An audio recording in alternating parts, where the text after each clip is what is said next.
Hi guys, welcome to my YouTube channel Odotic. Let's learn something about cyber security. तो ये हम क्या करने वाले हैं कि स्क्रीन शेयर तो कर दो। तो स्क्रीन ऑलरेडी शेयर है। Just a minute.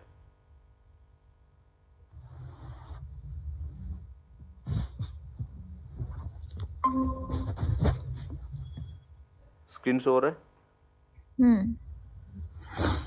तो हम क्या करने वाले हैं कि 5 फेजेस के बारे में देखने वाले हैं साइबर सिक्योरिटी के। जो पहला फेजेस रहेगा वो इंफॉर्मेशन गैदरिंग, दूसरा फेजेस रहेगा स्कैनिंग, फिर तीसरी फेज रहेगा गेनिंग एक्सेस, मेंटेनिंग एक्सेस, फिर कवरिंग ट्रैक्स। तो इंफॉर्मेशन गैदरिंग क्या कर रहा है, सपोज तुम एक एथिकल हैकर हो और मुझे तुम हैक करना चाहते हो। तो फॉर एग्जांपल तुम क्या करना चाहते हो, एक बिल्डिंग को लूटना चाहते हो। तो तुम क्या करोगे, पहले बिल्डिंग कहाँ है उसके बारे में पता लगाओगे। तो उसको बोलते हैं कि जैसे कि बिल्डिंग लोकेशन क्या है, बिल्डिंग का नियरेस्ट एरिया क्या प्रेजेंट है, उस बिल्डिंग में कितने लोग रह रहे हैं, बिल्डिंग का नाम क्या है। तो ये सारे इन्फॉर्मेशन छोटी छोटी तुम कलेक्ट करोगे। तो उसको बोलते हैं इन्फॉर्मेशन गैदरिंग। फॉर एग्जांपल मैं तुम एक एथिकल हैकर हो, तुम मेरे को हैक करना चाहते हो। तो मेरे बारे में तुम सर्च करोगे कि मैं कहाँ रहता हूँ, क्या करता हूँ, मेरा नाम क्या है, मैं दिखता हूँ कैसा, मेरे सोशल आईडीज क्या है, मेरे सोशल आईडी में से क्या इन्फॉर्मेशन तुम कलेक्ट कर सकते हो। बेसिकली ओपन इंफॉर्मेशन गैदरिंग क्या होता है कि इसको OSINT भी बोलते हैं। ओपन सोर्स प्लेटफॉर्म में जितने भी इंफॉर्मेशन एक विक्टिम के बारे में प्रेजेंट है वो सारे को कलेक्ट करना और गैदरिंग करना, उस कलेक्ट किए हुए डेटा से या इंफॉर्मेशन से एक मतलब स्पेसिफिक चीज़ निकालना कि तुम देखोगे एक दूसरे के साथ कंपेयर करके देखोगे कि एक फाइनल इंफॉर्मेशन से क्या मिलता है सस्पेक्ट या विक्टिम के बारे में। तो वो आएगा इंफॉर्मेशन गैदरिंग। जैसे कि कई कई सारे टूल्स है, माल्टीगो आएगा इंफॉर्मेशन गैदरिंग में। क्योंकि माल्टीगो में तुम क्या कर सकते हो, एक कंपनी की डोमेन या एक पर्सन की सारे इंफॉर्मेशन, फ़ोन नंबर से सारे चीज़ मतलब निकाल सकते हो। नेक्स्ट आएगा स्कैनिंग। स्कैनिंग में क्या बोलता है कि the attacker uses various tools and techniques to identify live host, open ports, and services running on target system.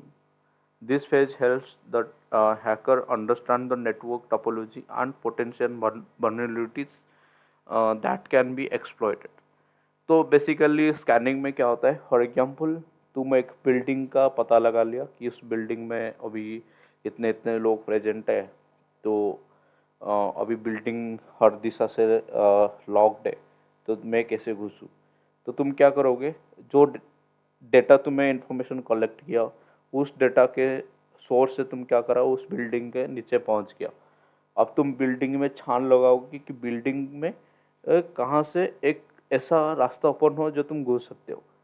तो सेम हुए, जैसे तुम क्या करोगे, टूल्स और टेक्निक यूज़ करके ओपन पोर्ट्स क्या है, आईपी एड्रेस क्या है, और कौन सी पोर्ट सर्विस रनिंग हो रहा है, ऐसे कौन सी पोर्ट ओपन है जिसके जिसके थ्रू तुम घुस सकते हो। तो बेसिकली तुम क्या करोगे, स्कैनिंग करोगे वनरेबिलिटीज। ठीक है। जो जिस ऐसे ऐसे एक लूप होल ढूंढोगे जिसके थ्रू तुम क्या करोगे, तो अगली स्टेप को फॉलो कर पाओगे। फॉर एग्जाम्पल तुमने क्या करा, बिल्डिंग को छान मारा, जो सेकंड फेज का पूरा देखा तुमने, बिल्डिंग को छान मार लिया, देखा एक बिल्डिंग में एक छोटी सी खिड़की टूटी हुई है जिसके थ्रू तुम घुस सकते हो। इसको बोलते हैं गेनिंग एक्सेस। गेनिंग एक्सेस क्या बोलता है कि once vulnerabilities are identified, the attacker exploit them to gain unauthorized access to the target system. That could involve using software exploit, social engineering, और other method to compromise security. जैसे तुमने क्या करा, scanning करा तो देखा तो ए स्पॉट ओपन है, या कुछ ऐसे vulnerabilities मिला जिसके थ्रू तुम क्या करोगे, इसके अंदर में तुम एक्सेस गेन कर सकते हो या एक्सप्लॉइट कर सकते हो। फिर तुम क्या करोगे, उसका अनऑथराइज एक्सेस ले लोगे।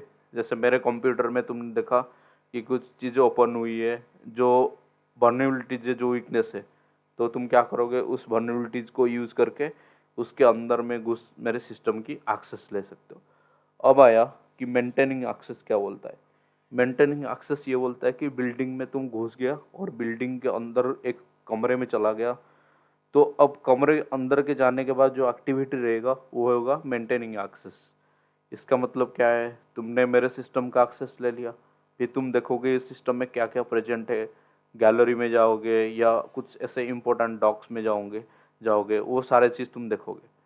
तो ये बोलता है कि after gaining access the attacker may take steps to ensure continued access to the compromised system, this involving installing backdoors, creating user account or other means to maintain control and access over an extended period। अब तुम क्या करा कि मेरे system की access मिल गया, अब तुम उसको काफ़ी देर तक उस सिस्टम को एक्सेस करोगे, वहाँ से सारे डेटा चोरी करोगे, फिर उस पर कई सारे अकाउंट्स क्रिएट करोगे। अब तुम्हारा हाथ में सिस्टम आ गया, तुम कुछ भी कर सकते हो, उसको बोलते हैं कि मेंटेनिंग एक्सेस। तो फिर लास्ट फेजेस में क्या आएगा, covering tracks. To avoid detection the attacker attempts to erase any evidence of their presence and activities on the compromised system. This could be include deleting log files, modifying timestamp, or taking other measures to cover their track. It's important to emphasize that ethical hacking or penetration testing should only be conducted with proper authorization and in a legal and responsible manner. Organizations often hire ethical hackers to test the security of their systems and identify vulnerabilities before malicious actor can exploit them. अब क्या कर रहा है कि covering trekking ये बोलता है कि तू अवॉइड डिटेक्शन, जैसे कि कोई तुमने क्या करा, अभी फॉर एग्जांपल एक मर्डर हो गया, तो मर्डर होने के बाद क्या करेगा, क्रिमिनल क्या करेगा, वहाँ से सारे क्राइम की जो भी एविडेंस यूज़ किया होगा, वो चाकू हो गया, कुछ भी यूज़ किया होगा, वो सारे को डिस्पोज करने के लिए कोशिश करेगा। तो वहाँ से कुछ ना कुछ प्रेजेंस वो छोड़ के चला जाएगा। तो ये सोच लो कि कवरिंग ट्रैकिंग जस्ट लाइक एक क्राइम कमिट होने के बाद फॉरेंसिक जो काम करता है, तो ये उस मतलब एक तरह का वही पार्ट है तुम्हारा फिफ्थ फेज। तो बेसिकली क्या होता है कि ये सारे जो चीज़ होता है, एक एथिकल हैकिंग इसी को बोलते हैं। ऑर्गेनाइजेशन हो गया या डिफरेंट टाइप ऑफ कॉरपोरेट, वो लीगल वे में एक्सेस देते हैं कि तुम आप हमारा कंपनी की बॉक्स या वर्नेबिलिटीज़ निकालो और उसको एक्सप्लॉइट करो, ताकि हम क्या करेंगे, उस चीज़ को हम फिक्स कर सकते हैं, जो भी कमियां रहेगा उस चीज़ को हम फिक्स कर सकते हैं। तो ये रहा आज का 5 मतलब फेजेस ऑफ साइबर सिक्योरिटी। अगले क्लासेस में मिलेंगे विथ ए न्यू टॉपिक, जो कि काफ़ी आपको साइबर सिक्योरिटी को समझने में अच्छा रहेगा। तो आज के लिए इतना। Thanks for watching my YouTube channel.